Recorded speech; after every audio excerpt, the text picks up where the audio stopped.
no good. Rebounded by Anthony. 2 seconds left. Anthony for the win. Cody rolls it. Cole Anthony gives the Magic a victory. Close Up Magic. All right. Welcome back to another episode of the Close Up Magic. I'm your host, Stephen Cameron. Today, we got a really fun episode. We got Malik Grady and Patrick Shea who joining the show. We're doing a little round table tonight. Going to discuss some ins and outs of the Magic. Get a little personal with our thoughts and opinions on different topics. Everything from, where the Magic are at today. Just kind of like a little overlook on the season. It's going to be really fun. But before we get into that, let's cover the housekeeping like we always do. So financially, if you want to support the show, there's two ways to do that. You can buy some merchandise, hat, t-shirt, whatever. You can check that link in the bio, or you can become a member of our Patreon group. There's 3 different levels, starting at $3 if at the lowest level of support. So those are ways you can financially support the show if you want to. Give it a consideration. It helps us do a lot of cool things. Recently, what we've done with some of the money that we've earned, I'll just be transparent, is we were able to buy our game day reporter, CJ Hill. We were able to buy him some new stuff to take better photo and video and audio. That the money and support that you guys give goes a long way. The next thing we'll be doing is a giveaway. If you're a Patreon subscriber, you'll get double the entries for the giveaways. And I think we'll be doing some game day tickets. Still kind of sorting out those details. But keep an eye out for that. If you have a chance to win some game day tickets for the end of the season, go ahead and just stay tuned to the podcast and consider joining the Patreon group. Last ways you can support the show that is not monetary is by liking, subscribing, and leaving a review for the show. If you're on YouTube, hit that subscribe button. We're getting closer to that 300 subscriber mark, which is our goal right now. Obviously, that will change when we hit that. And then if you're listening to this on the audio platform, go ahead and leave a 5-star review. That helps us in the search criteria.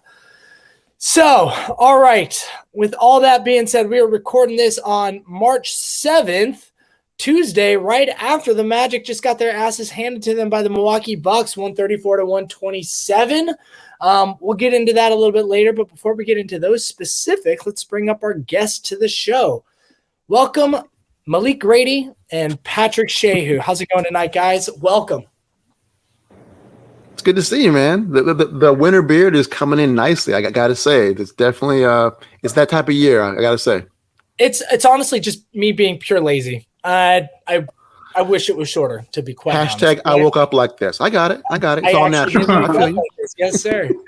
Patrick, how you doing, man? Thanks for joining the show. You were out in the streets tonight watching the game, weren't you? Yes, I was at a bar. Yeah, this bar over on 436 for all the Orlando natives. At Aruga's. That's what it's called. I've been going there a couple times. They got some good wings. So good vibes, good Magic fans. Yeah, it was good. A lot of my guys just gamble. They're not much Magic fans. It's really just me yelling at the TV. That's right. That's what's up. Yeah. Nice. Right. Okay. Well, guys, let's get into some Magic basketball. The Magic are still 13th in the East. We've been that way for, I think, since last year. Like, I don't know, outside of that, like, drought where we were like 5 and 20, 13th forever. They're 27 and 39. Some more information, then we'll just digest it all. The last time the Magic won 2 games in a row was at the end of January. Since the 6-game winning streak, they've only won 2 games in a row twice, which means they've only every time they win one, they lose one for the most part. And in the entire season, they've only had 4 moments where they have won more than 1 game in a row, including the 2 that have happened since the 6-game winning streak. The 6-game winning streak, and then 1 2-game winning streak. I think it was 2 games. Might have been 3 before the 6-game winning streak. So we're playing like we've had a winning record the last 3 months, but we're just stuck in this hole that we just can't get out of. The teams ahead of us are not losing like we were hoping them to. None of them decided to blow it up at the deadline. They only got better for the most part outside of the Bulls, who suck, but I think won recently. So Patrick, I'm going to pass this to you first. How are you feeling today as a Magic fan? When you're just looking at the season, like a holistic overview, with the hopes of us trying to make the play-in right now. Plan, I'll probably say I'm not too optimistic as much as I want to be. But that doesn't like get me down or anything. As much as we sit in there and, complain, especially I complain a lot about game to game. But honestly, as a Magic fan, it's the most optimistic I've been in like 5-10 years. I don't even know the last time I was this optimistic. The way you were like discussing how we win one, lose one, it sounds so negative, but not many games have been unwatchable. And usually there's a lot of games that are unwatchable. Every game, I feel like we stick our noses in there and we bring it down to the very end, and then it just comes down to those guys have played probably 5 to 10 more years than our best players, which, I'm okay with because that just shows me we're just lacking experience, which we all already know we do. But as far as playing, we'd have to string another 5-6 games in a row at some point. And it just looks like every time there's a winnable game right after that, it's Milwaukee or it's not Boston. I know we're done with Boston, but like as an example, Boston or Philly or just one of the big, just any of the big dogs, So it's going to be tough to string games together, especially when we can't even beat the Bucks when their two best players this season are out. If you want to say Chris Middleton's better than Drew, so it's tough. But, you're not going to get the best Paolo every night. He's young. You're not going to get the best Franz every night. He's young.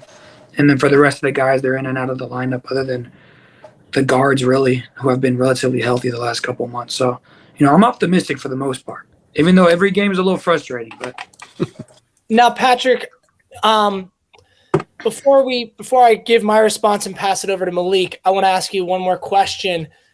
Are you still believing in the play-in, or have you given up on that aspect for this team already? Or like, have you emotionally moved on from that? I mean, as far as emotionally, maybe I've moved on. Like, I won't be upset that we don't make the play-in, but sure. I'll be very upset if we ship the season in. That's what they're like. If we do something like that, I'll be extremely frustrated to end the season. But if we're fighting tooth and nail, and then 4 games left in the season, 5 games left, we're mathematically knocked out, and then we kind of let other guys get burned, I understand. But if we're not fighting, like if Wendell and Gary could have played tonight and we held them out, I'm okay with it, but I'm not. Like I'm kind of frustrated with it because like if Giannis and Drew aren't playing, let's try and win that, and then Utah shipped it in was what it seemed like. We can maybe go play them, and that's where you rest Gary and Wendell. Like let's try and get the chance to beat Milwaukee was tonight, and then if we shipped it in because whatever the case.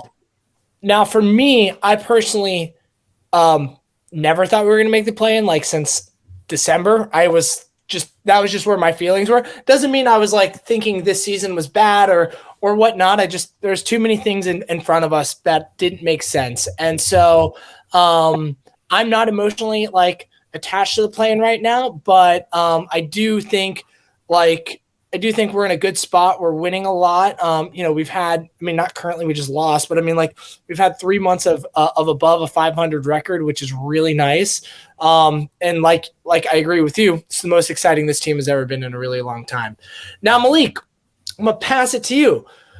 The Magic haven't won a game. They did not win a game today. They can't win more than 2 games in a row the last month.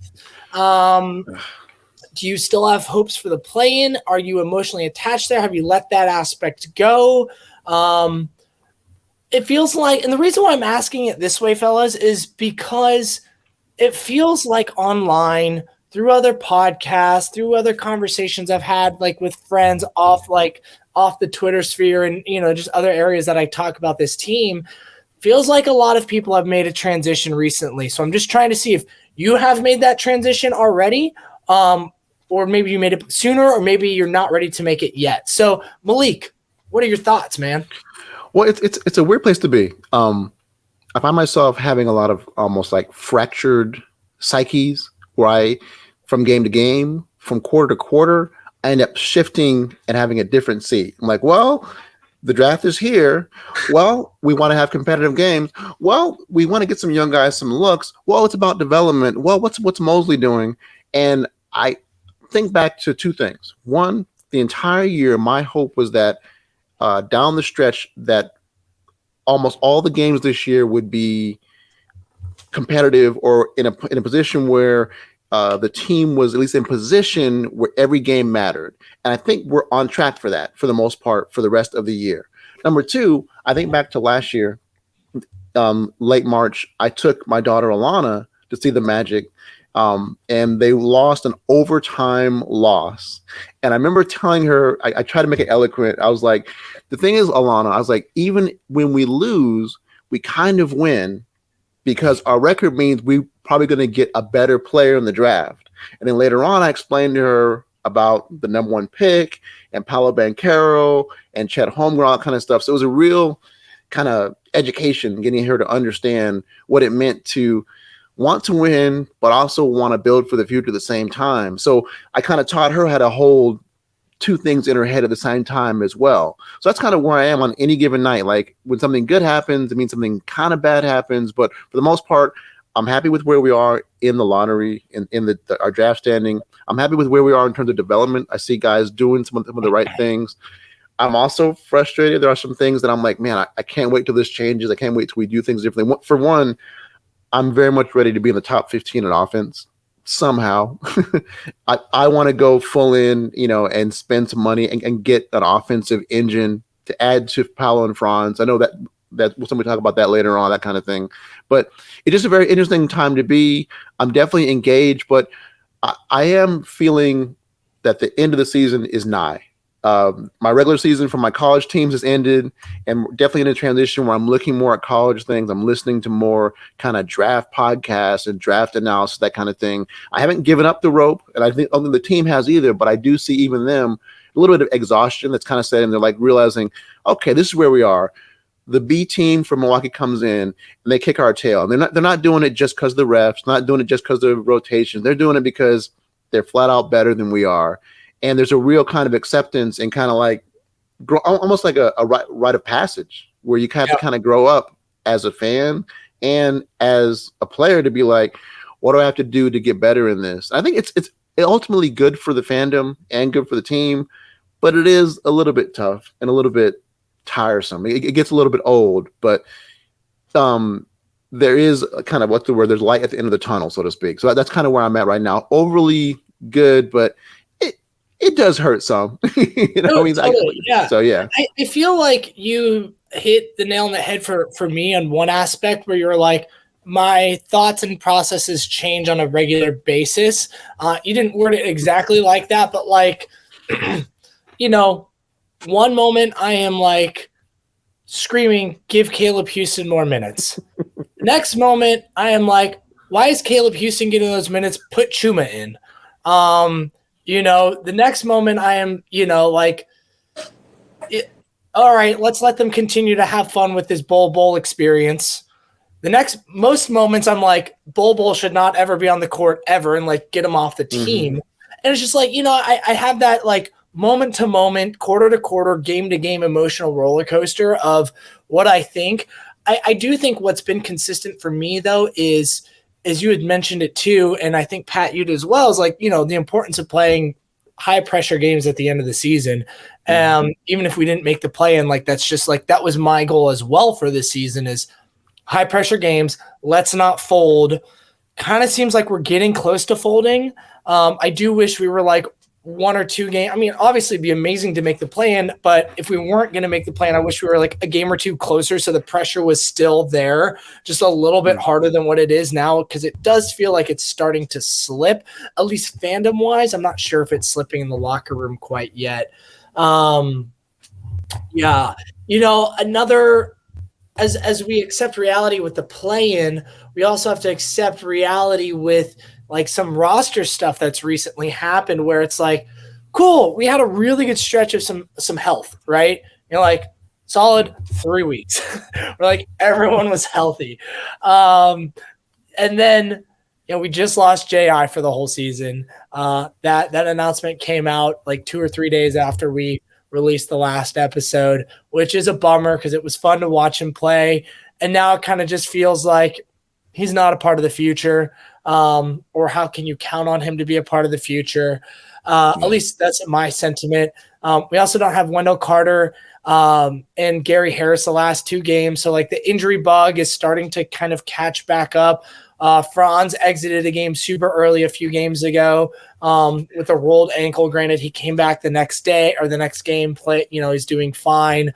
We think Wendell Carter and Gary Harris will be back soonish. Their injuries don't seem that serious, but we'll find out. Patrick, the state of this franchise with this team, with the individual players, I know we are both really excited about. I'm not trying to be down. I know I'm kind of having downer tones. It's not what I'm trying to have. Paulo is he's about to win Rookie of the Year, Franz, and he had an amazing game. What game was it? The other game where he closed out and had 31 points. Was that versus Pelicans? Was it Charlotte or the Pelicans? That's right. Yeah. That was one of the best closing performances we've seen by him. It was a proof of concept. It was nice. It was amazing. Franz balled out the other game too. Franz has just been consistent. Cole's had a couple 20 plus, 25 plus point games. So it's okay, Cole's maybe having a good run. So, yeah. Markelle Fultz has been yamming on everyone. But there still are some bummers with this team and obviously some major holes that we are currently seeing, the backup center position and whatnot. Just roster-wise, Patrick, how are you feeling right now, man? It seems like, you take those 1,000-piece puzzles and then you're finally past you can finally see what you're making. You got all the corners. Right. The corners are good. You got some of the big pictures you got some of the smaller pictures of the big picture together. And now you just got to find a little bit of the smaller pieces to complete the puzzle is where I feel like we're at. Not to say we're going to win the championship in the next 2 to 3 years, but, once, we get that, the kind of guard that Malik was talking about where he wants to invest some money in a scoring guard. And I know he's referring to FEV. I'm sure we'll touch on that later, but touch on it right now if you want. We might be missing that guy now. For me, a guy like FEV, to me personally, doesn't fit on a team of guys that need shots. I want a guy that's really just going to let the ball go from the 3-point line. So whether it's in the draft like Grady Dick or I'm not too familiar with the free agency. Well, who's going to be up in free agency? But if you can get a guy that's just going to take 6 to 8 threes a game and play good defense on the other side. Well, even Gary Trent Jr., Gary a guy Trent like Jr. that, just a chucker. You know what I'm saying? We have a guy like that right now, kind of. I mean, Gary's a lot more passive. Gary Harris. But and he gets hurt a lot. I think you need 2 or 3 more of those guys. One Gary Harris isn't going to cut it when your next best shooter is Franz, who's shooting it well. He's shooting it, I think you said today, Stephen, 37.5. 37.5.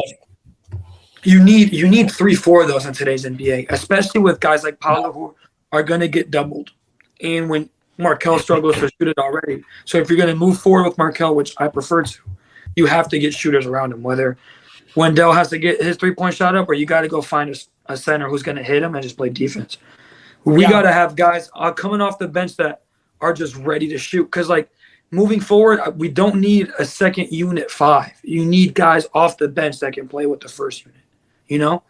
I don't know if Mosley tends to trend towards when we get into playoff time where, instead of I've seen lineups where there's no starter on the court in the last few games. And it's mind-boggling where it's the fourth quarter.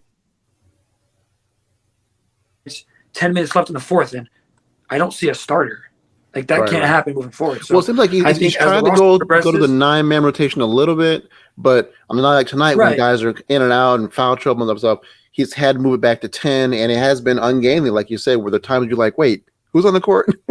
These are bums. Right, but to me, how we mentioned how the games are still competitive and these are good games for us. You can still experiment with those lineups. The second unit has not been amazing enough for you to just stick with them, I feel I know Chuma hit a shot in garbage time, but he should get, unless he's actually hurt, which I don't think he comes in garbage time if he's hurt, you got to give him a run. And it doesn't have to be for Bol because I'm always on Bol, but when Bol's bad, you can do that. When Caleb's not playing well, you can do that. Other guys can get opportunities. I feel he's failed to do that with RJ, even unless something behind the scenes happened, but failed to do that with RJ. completely took Mo Bamba out the lineup, which I know Mo hasn't had his best games, but if you look at last season, that player has to be in there somewhere where you can get that 3 out of the 5 games. You know, like I just feel like we're not experimenting enough with the second unit. So that's what I'm hoping for. Where even though he doesn't experiment, our second unit is good enough to like bypass his non-experimenting, if that makes sense. It does Well, make and what's sense. wild is that some games it'll seem like the team is doing that. Sometimes you will see all of a sudden Cole and Suggs and Moritz Wagner, and then other guys are producing. You're like, oh man, this bench is going to do this. We're going to win this game. The next game, you'll have those guys have 6 combined points. So the Jekyll and Hyde nature of it, and even what Steven has said in the past, where the team will play down to its competition. Today, you would hope they would have played up their competition. I don't know what today means, because the Bucks were kind of down. So did we play down to their B unit, or did we play up to whatever? Either way, it was disappointing. But it's hard to get a feel for what this team is, Steven. I know you've had some of that frustration the entire year with them. Yeah. So this team is just like, they're just young. I'm not going to say they played up or down. I don't think they did either one. I think they're just not prepared. They didn't have the depth at center, and they just got bullied by Brook Lopez all night. They didn't match up the physicality with them. They didn't. The second unit is struggling to guard the wing defenders and the guards, so they're getting looks that they wouldn't normally get, and that's part of it is just this team being. We all said this team was super deep at the beginning of the season, and I don't know if that actually was as true as we thought it was. A lot of people said, "Oh, this team is so deep, it's so young, full of tons of potential," but it really wasn't as deep as a lot of people think it was. Our center position isn't there. You throw 1 or 2 people out of the rotation and we just don't have that depth, right? And as long as this team continues to be as young as it currently is, if we keep this cycle of just filling it with youth, we're going to continue to have these types of nights and mistakes where they just don't have the experience to bring what they're going to need to bring to when they start having depth issues, when players go out, right? There's so many teams that deal with 2 main players out on a regular basis, and they can find ways to manage. We are not there yet. This team is not there yet. It's too young. And also we're the 13th team in the East, right? Now we've played some good basketball the last couple of months, but we also haven't strung together many winning streaks the last couple of months either, which means we're a very up and down team. And then when you go up against one of the most polished teams in the entire league, like the Bucks, you're just going to get your flaws are going to get shown, right? They have one of the best coaches in the league. We have one of the youngest, least experienced coaches in the entire league as far as head coaching experience. They have one of the deepest rosters and more veteran rosters in the league. We have one of the youngest, I think, second or third youngest roster in the entire league, and we're about to potentially get younger with this draft. So there's going to be inconsistencies just by the nature of this roster right now. And yeah, it's frustrating, but it's fine given the state of. My opinion for this roster was they were never about to win in the first place. The front office was never about winning, in my opinion. They were about development, and if winning came along with it, that was a bonus, right? The play-in was a bonus if we got there, but that was probably never the goal for the front office. The front office's goal was probably to develop and evaluate, and that's what they've been able to do, and winning has been a bonus the entire time. Patrick, I feel like I've said that comment in the past about this front office not really being about winning this season, and that it has been more about development. What are your thoughts on just that mindset, or what do you think the front office is actually thinking and their goals are for this season? I think this season worked out perfectly with them, for them, not with them. A lot of banged up injuries. It got them to the point where when you're 5-20, 6-20. That's a very hard record to come back from to get yourself out of good positioning for draft picks. So for me, they got off to a great start for themselves because I'm sure they want to, we have assets and we want to use them. And now, like, obviously, we all want to win basketball games, but when you're hurt, the finger can't be pointed at you. So, the losses got out of the way, and then we got healthy. We played good basketball. I would say 80-90% of the time we're playing good basketball. Whether we win or not is, experience and skill level. But we're playing good basketball. And so it's basically like they had a good trade-off. I would agree with you. They definitely did not expect to win, I don't want to say they didn't want to win, but they didn't set us up to win in a sense. Like they didn't go out and get veterans to make sure we go and win those games. So not to say they're not about winning, but the winning wasn't their agenda, which is okay. Obviously, we want to win, but it is okay. We have a 20-year-old superstar and a 21-year-old superstar in the coming up. Yeah. So I think they did a good job. I think next year, I'm not going to say make or break because that might be extreme, but I will be extremely disappointed if they kind of took the same ideology into next year. Not to say go splash $40 million on Al-Farouq Aminu and all these types of players, but I do want winning. I do want winning pieces, and then kind of like this is what we have, and let's go play basketball. And then let them grow together. And I love the pickup last year, like Robin Lopez. Like I think that's like a super underrated locker room guy to have. He came into games, and I could be wrong, but I'm pretty sure he had a 20-point game one night just off hooks. Like you want a vet, and then he's also cheering people on, getting people out of their seats. Like Michael Carter-Williams is kind of that, but I just don't think he's able to play. I think he was just signed for. I think he was signed for. Thanks for being around for 2 years. We know you want to transition into coaching probably too. So come along because nobody else is going to play anyways. So you might as well just stick around with us. He's trying out to be a coach. Let me follow up real quick. Go ahead, I'm going to jump in. Thank you.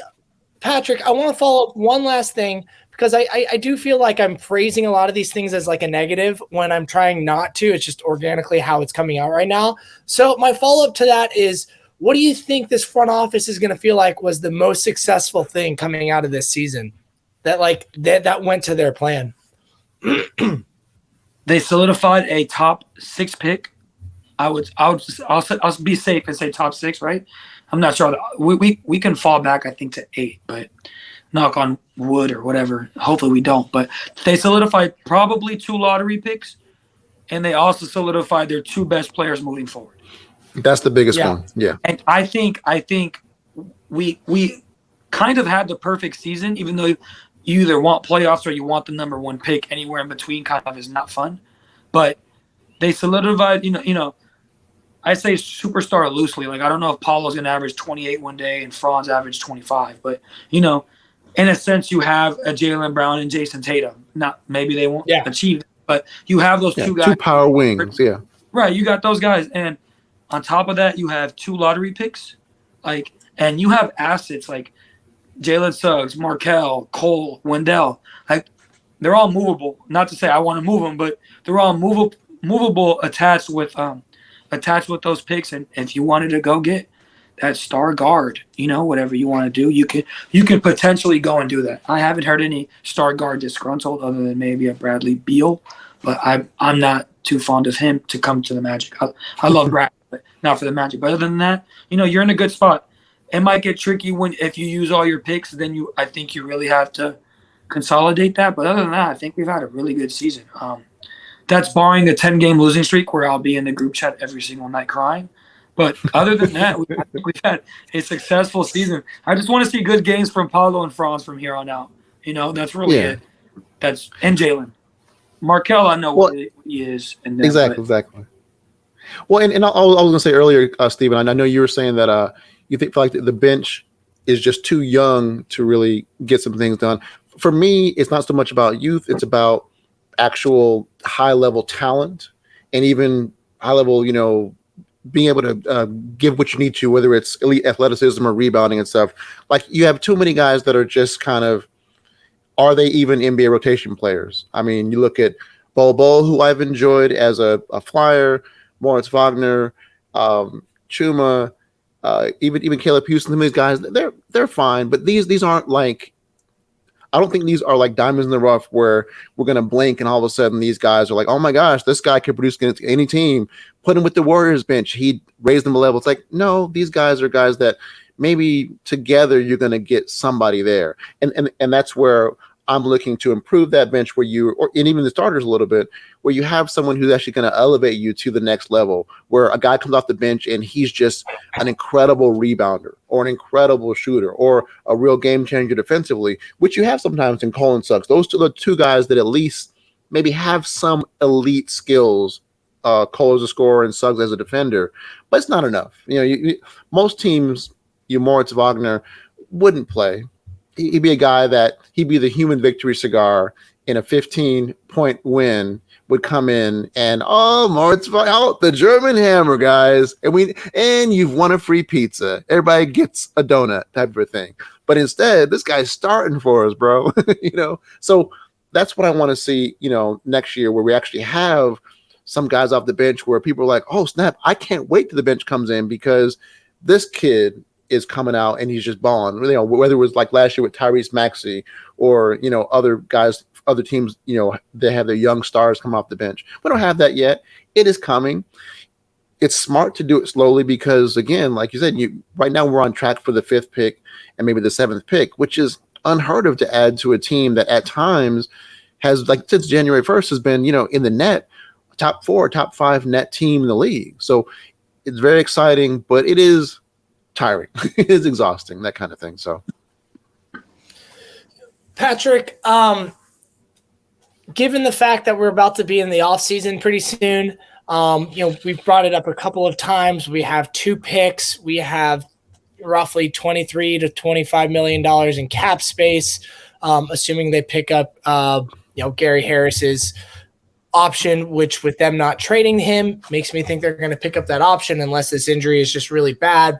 I'm not getting that sense, but that's just like sort of where my head's at. What are you hoping for, expecting for out of the draft, out of the offseason? Like, what's your kind of dream offseason look like right now? Honestly, we have to get shooters and you through the don't door. give specific names and stuff like that. Just what do you want to happen? I want shooters through the door. I want to see win now move, but it doesn't have to be that drastic. Does that make sense? I want the moves to be made hey, we're trying to win basketball games. Strategic. But this is gonna let's say this can win us 35 games or 40 games next year, but maybe in 2-3 years it'll win us 50. You know what I'm saying? I want guys that can. I know we want vets, but a 27, 28-year-old vet is different than a 33-year-old, and I'd prefer the 27, 28 because 25. When Paulo's 24, 25, and he's hitting 30, nowadays peaks are from 26 to 32. Guys can still go at 31, 32 years old. So I want to see win now and the future moves. And that doesn't necessarily mean go draft the best rookie you can find. It can mean we talked about Gary Trent, maybe even extending Gary Harris. Maybe you can do both, get both Garys.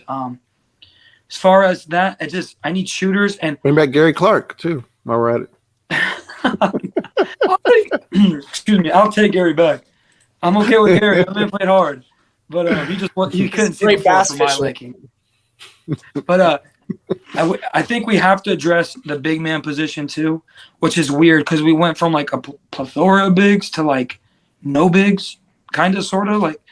We went from Vooch, Kim, and Mo, which everybody should have played it. It seemed to we have an slightly undersized center who looks like Hakeem Olajuwon against.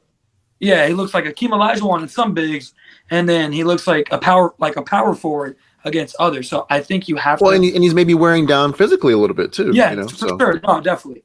I think I'm one of the harsher critics of Wendell, even though I think he's a really good basketball player. I am really hard on him because I do want that. We're the Magic. We had Shaq. We had Dwight. I won't mention the other guy's name, but we've had good centers here. And I want a Greg big Kite? man. What was that? No, I'm not. Gortat. I'll talk about Gortat. Jeff Turner. Yeah, oh, yeah, okay, okay, I got got you. Okay, Yeah. gotcha. No, I'm messing. I love Jeff Turner. No. But no, you have to address the backup center, I think. Or even, I guess, starting center. Not that say Wendell's bad, but if Wendell can get you a slightly worse big but can defend the rim and shoot the three ball and get you some more help other places, then you might have to do that. I'm not really sure what you do there, but you have to get a backup center. Well, what if WCJ is part of grabbing you, Karl Anthony Towns, and then you're on a whole different type of thing? I know. Sorry, you said Cat. My bad. And because I do that, I get to see Steven, Man, our blow his defense face up. That would be amazing added a if we- bonus. dude, added bonus. look at that rim protection. Cat next to Paulo, next to Franz. Oh my god, dude, we'd be It like won't matter. the most It won't matter rim when- protecting. But we Cat- might be top 10 offense. Finally, No, we towards would. Yeah, but at then these we'd be points. back down to a bottom 5 defense. It'd be sweet. I'm psyched. Hey, Let's go. It's not like we're not bottom. I want to 10 die already. differently. Yeah, it's not. I'm like sick of we're dying the bottom same 10 way, bro. At least We're Karl actually Anthony Towns can we're an average defensive team right now, and that's with Yeah, how but we're crappy once our, again our second bottom unit 3 is. offense. What if we're top? What if we have a top 5 offense? Think about that. I just want. What That'd if be other awesome. teams? Only if you have Yes. a good Look at the defense last that comes 5 around with it. Cat is not that guy. He is not a winning player. Sorry, I'm ready Cat to hasn't flip done it. anything in the NBA. I want to have the make best me believe offense he is and the worst someone we defense. should go trade Offense for right now. way Give me more fun Wendell than Carter average. any day. Sorry, what, Patrick? I've been yelling at how bad of an idea that was to Malik. No, I was saying a good offense is better than an average defense. So Yeah.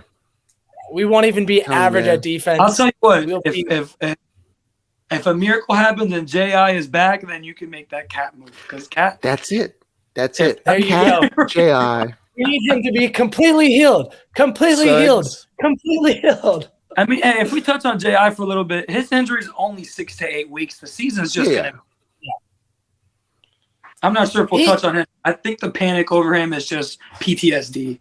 His injury is not that severe, in my opinion. Understandable His PTSD. injury is not you that know? severe, but when you It's kind of PTSD Go you ahead. get. Like, well, my last girlfriend cheated on me, and also gave me STD type of like PTSD. It's that same thing where it's like, oh, you're hurt.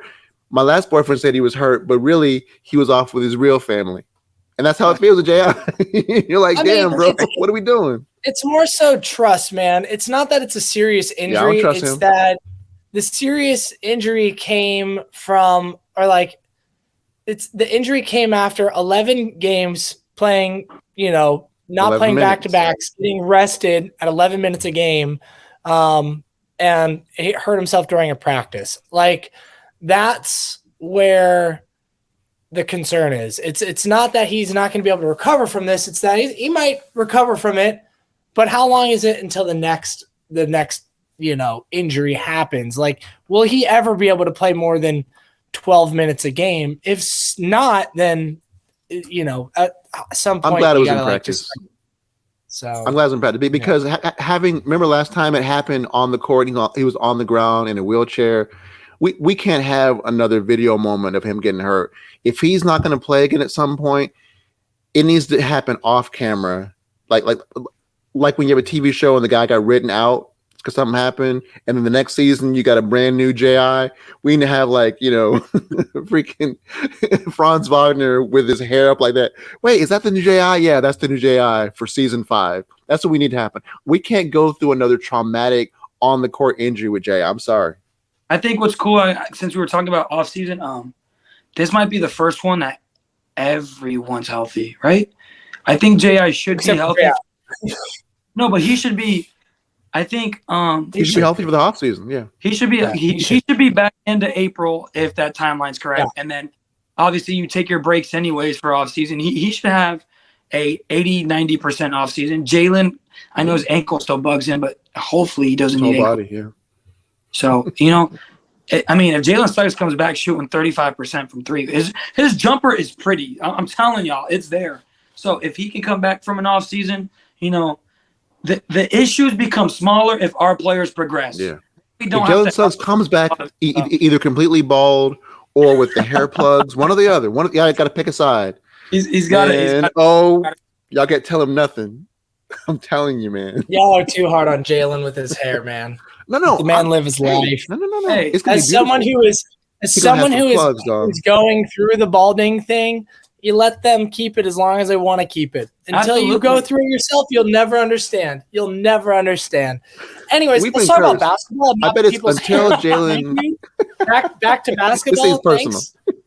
Thanks. No, I mean, just like this is not conducive to our conversation of this show. So let's just get back to basketball. And Patrick, I do agree with you. This is the first time we are at a healthy offseason. You know, like unless something catastrophic happens between now and then, like you're right. You know, we are gonna have Jalen Suggs not rehabbing from an ankle injury.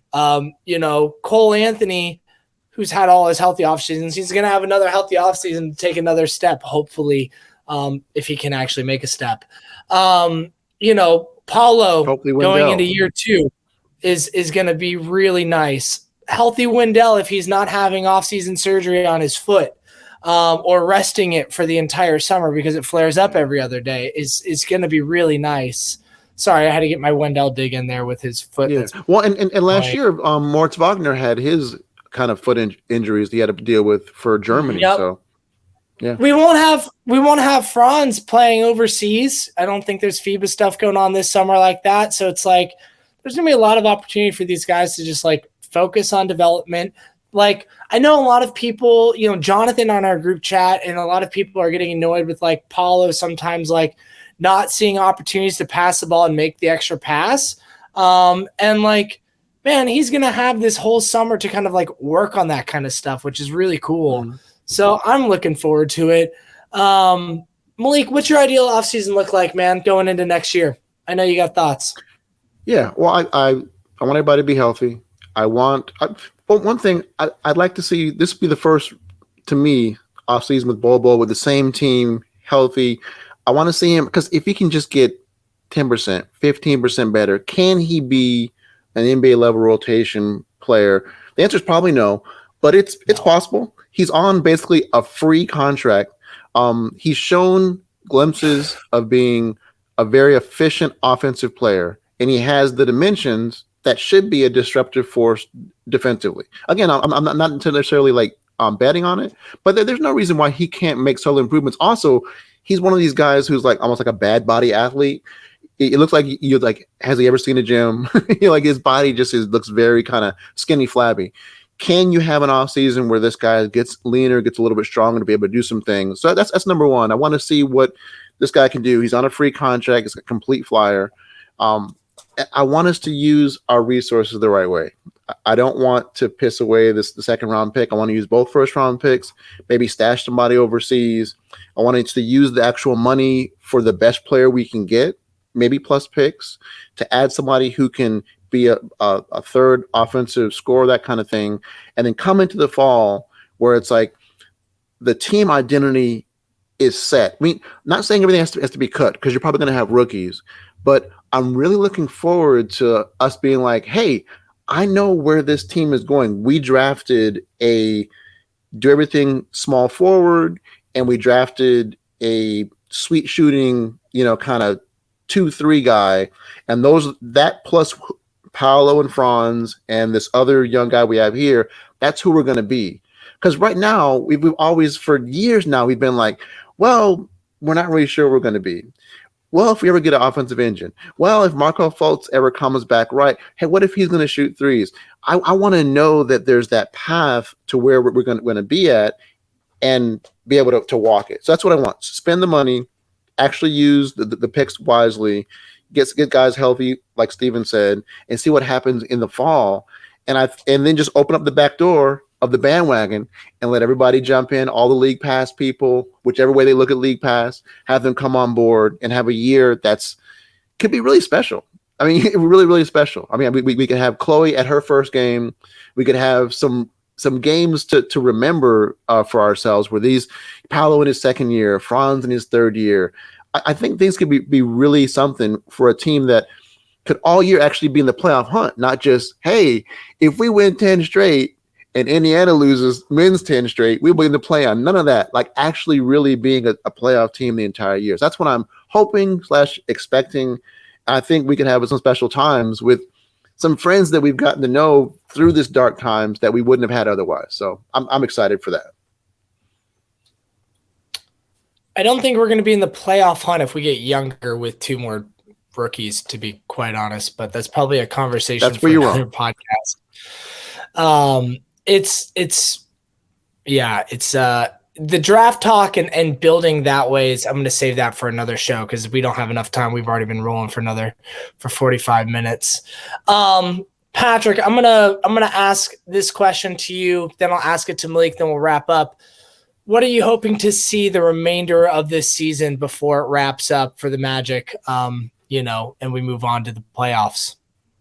Like, what are your biggest questions that you want to find out? How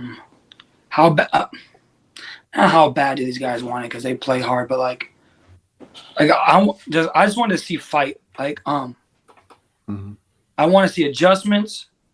I want to treat these like our playoff games, because we're probably not going to be there. So let's treat them like they are then.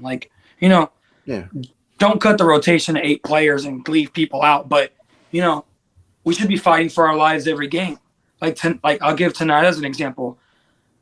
I'll call out Paulo first. I mean, that was just poor effort to first half for sure. We were there with them in the second. I think second and third were dead even. But you cannot come out lethargic in the NBA. Now, mind you, he's 20. He's probably dead tired, just like the rest of the team is, because you're not used to this many games and stuff. But in the NBA, when you don't have the most talent, you have to fight. You have to fight, and then in 3-4 years, when you progress and you earn the right to not, those nights that you take off, you can still win. You'll earn those later on. But right now, there's not a player on the team that should be taking a night off because nobody's proven anything. Paulo just had a really bad February, really bad as in inefficient February. Yeah. His really bad, you know what I'm saying, for him, but still wins Rookie of the Month. But, we're not settling. He should be upset with himself. Us as fans should hold him accountable. Coaching staff should hold him accountable. Tonight, if he would have been benched for an extra 5 minutes, I would have been A-okay. And people can be like, well, what about development? I feel like benching him for his lack of effort or bad shots or lack of extra ball, extra pass, or whatever the case may be, is just as much as development. Because, he's been getting 30 minutes every night anyways. What's 5 minutes against Milwaukee, which we probably won't win, to teach him a lesson? There needs to be fight and there needs to be lessons made for the rest of the season. I don't care. Development is in the forefront, but yeah, I got you. At the same time, I don't care about, I care about development, but I want to, I will sacrifice your development for one game to get a point across to the rest of the team. If I can bench Paulo because he's playing, I can bench. You're sure as hell going to get benched too. I agree, and that's something that Cliff would do on a regular basis, no matter who the player was. And you just don't see that at all with Mosley, with his ability to just pull people for poor play. I think he's done it once this season, and it is frustrating. It would be nice to see guys held a little bit more accountable in certain ways. Malik, what about you, man? There's roughly 16 games left to end this season. What are you hoping to find out? What are some of your biggest questions to round out this last 16 games? I'm going to echo a lot of what Patrick said. I want to see them close strong in terms of just playing hard. I want to see Paulo and Franz all of them together. I want to see WCJ and Gary healthy in there as well, because I do think that there's kind of a 7 to 8, almost 9-man rotation when healthy that I think can actually give some teams some trouble. And that's the second part of it. There are certain teams that I really want to give trouble. For example, we play the Washington Wizards 2 more times down the stretch. They're trying for some reason to thread that needle of mediocrity once again and make the play and that kind of thing. I'd love us to beat Washington both times and ruin their season. That would be just glorious, just to laugh at, look what you did, you screwed that up again. I would also love us, we play the Heat on the last game of the season. Last year, last game of the season, Markelle Fultz played his biggest game, had this almost the assist record. We beat them. They're a team that I eventually want us to be rivals with again. Right now, we're not. Right now, they're always ahead of us, and they don't even think about us. I'm old enough to remember back in the day, we were neck and neck as rivals, bro. You guys remember this? We were neck and neck as rivals, and we were the spoilers for them, and we got to the finals first and all that kind of stuff. And now it's like, oh, the Magic or a joke. So winning that last game, or at least being competitive that last game, is a big deal to me. That's what I want. Just get some health, make things tough for teams, and spoil the hell out of some endings for some of these teams so they remember us, and we can have a nice taste going off in the thing into the season and go from there. Hopefully have some lottery luck. Hopefully the money goes the right way for the free agents, and we can kind of go in from there.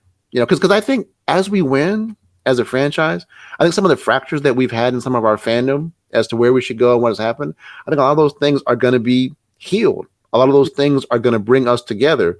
Some of that, there'll be growing pains that comes from that. But I think some of the problem right now is it's tough to lose for 10, 11, 12 years straight. The last year we had a top 15 offense was the last year Dwight Howard was here. And until we score again, until the rains come so that, we can see foliage and greenery happen. And again, it's going to be tough. So that's what I'm hoping for. So get back to you, Steve. I know you're wearing down, my man. No, man. No, this is all good stuff. I mean, the show's at 50 minutes. I'm not wearing down. We're good. That's what I mean. No, we are.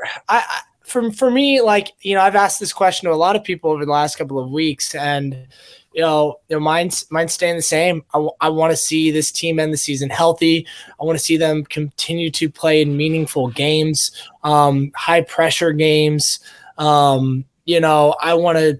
I think Patrick brings up a great point of wanting to see coach be a little bit more accountable with certain players with bad habits and bad, play.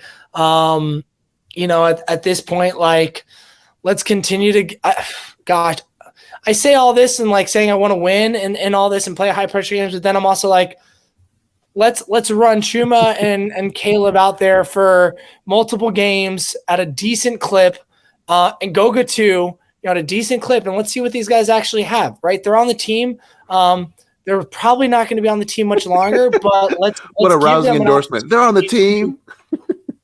But no, seriously, if we want to know if they're going to be on the team much longer, we got to see what they have. Yeah. And no, I got you. I don't care what you say. You can't get the information you need strictly off of practice time, unless they just absolutely suck or there's injury. There's data and development and things that happen in games in real time. So, I guess I want to have my cake and eat it too, or whatever. Yeah. I like whatever the saying is. So I'm just ready to get use that two-way contract. That's what I want too. So yeah, it'd be cool to see them use that two-way contract. We were talking about that, Malik, you and I earlier, where it's we think it'll happen when the Lakeland season wraps up here in a couple of weeks. Yeah. So they do it so late. They, all these last couple of years with Devin, with Admiral, with Moritz, they love doing it late as if it's this huge move. Oh, the last move. Yeah, Devin Cannon. but all those guys, you got to think. You got to think, Malik. Say again. Go ahead. No, I was saying they always wait till the end of the year to make these moves. Yeah, but go ahead, Patrick. I think the expecting with the G League, it's you have your season too. Obviously we're the main team, we're the A team, but I think I could be wrong, but I think those contracts are made literally either the week of or right after. Devin Kennedy didn't get his contract until we won that championship with the G League. I'm pretty sure. And I respect that because for example, I want Jay Scrubb to come up. I want him to go win whatever he needs to win or whatever he can win, and then come up because he owes his teammates. We need to make sure we want to hold the guys up here accountable, but we can't have this guy just jump ship on his team to come play with us and probably not even play. So I'm okay with that personally. Yeah, and that's my thing too, man. I agree. I'm actually okay with it being open right now because no one we put in there is going to crack the rotation. We're likely going to be signing a guy from Lakeland who's already in our system. The front office has seen every inch of every tape and gotten probably multiple practice of the Lakeland this year. They know what these guys are. So they're not really going to be gathering a whole lot of new information. Yeah. I'd be more annoyed if they didn't sign someone now that is out of our system, right? Then letting it, eventually just be Jay Scrubb who's in our system. So that's kind of like my thought. Like, I'm fine with it being empty now, but I do want them to use it, take advantage of it at the end of the season. And just speaking of the timing, look, last year, when they signed Devin Kennedy to his, at the moment, full contract, it was April 12th. Just give you an idea of when they do things. Right at the end of the season, 2 weeks. Good story. It was like maybe 2 weeks. Maybe I think it was even that last week. It was the last week of the season because he was actually working back from injury as well. So yeah. In my opinion, I think it'd be I don't know when we'll lose the plan mathematically, but when you start to see like, okay, this is pretty much gone. We play the Cavs twice, the Cavs and the Heat in like the last 3 out of the 5 games. Like, you'll start seeing like. Mo Wagner doesn't probably need to see minutes towards the end of the season. Wendell, I'm cool with sitting Wendell early, maybe 5-10 games early. Just let his foot heal if the season is actually lost. Because if we start stringing off, I'll change my tone. But the way it's going, win one, lose one. The games back just get worse. Like, I don't really look at games back. I just look at losses. Because we have more games played than some of these teams. We're like 5-6 losses behind 10th place right now. And, once that's almost impossible. You have to win and they have to lose. That's tough. So, when it starts to become mathematically impossible or a little bit too much and it's dragging, I'm okay with getting these other guys some burn. As long as Paolo and Franz are the one getting playing time and they're healthy. If anyone's banged up, just sit up, throw them in the ice tub for the next 2 weeks. Exactly, man. Absolutely. And what's great, man? Like, regardless of what happens, we're going to see some more fun performances from Paulo to end the rest of the season. We're going to see some cool stuff from Franz the rest of the season. We're going to see some more dunks from Fultz on some people the rest of the season. He's been like postering someone once a game. I don't know if he posted someone tonight, but for the most part, he put one on someone today. I think it was Javon Carter. Yeah. Oh, okay. Was it one of the fast break? Yeah, I'm leaving here with something. You throw it on his head. We might get some more information on Jalen Suggs with him. Potentially finding some more consistency with his shot, which he's been a little bit better as of late. There's still some fun things we can look at and dial in and dissect, which is going to be really cool. And then we're going to be diving right into the offseason, enjoying some playoff basketball too. We're going to do one thing. 2 days ago, I started doing the Tankathon, one spin a day. And we're going to spin ours for tomorrow. All right. We're going to do it live since this isn't going to come out until tomorrow. I'll post the screenshot on the thread for everyone. But we're going to do it live. We're going to see what happens. So I'm going to spin right now. Let's go. Oh, I like this one, guys. I like this one a lot. So San Antonio jumped up 2 spots for 1. Utah jumped up 6 spots for 2. Your Orlando Magic jumped up 2 spots for number 3. Chicago Bulls pick dropped back 1 for spot 8. So that's not a bad draft. I'm happy with that. Brandon that's Miller. Great. Brandon Miller. Nick Smith. I've been selling myself on Nick Smith from Arkansas. That's his name, right? From Arkansas. Yeah, I have him a little bit farther down. I think Magic have him at 19 and all, but yeah, I like Nick Smith. Really? Yeah, I didn't know. But he's climbed a little bit. He was hurt most of the year, but his jumper pretty, man. It's a little slow, but his jumper is pretty. But yeah, I like your luck. I like the luck you're bringing to Steven. As always, man, I just want to give you props for this year. It's been a long year with your newborn and stuff, and you've carried us so far, man. We're gonna make it to the end of the season. So that number 3 pick, I give you the props, bro. It's been a fun year. I always enjoy covering the season, man. I've been doing this a long time and not slowing down anytime soon. So, with all that said, Magic fans, thanks for tuning in to another episode of the Close Up Magic. We'll see you next week. Peace.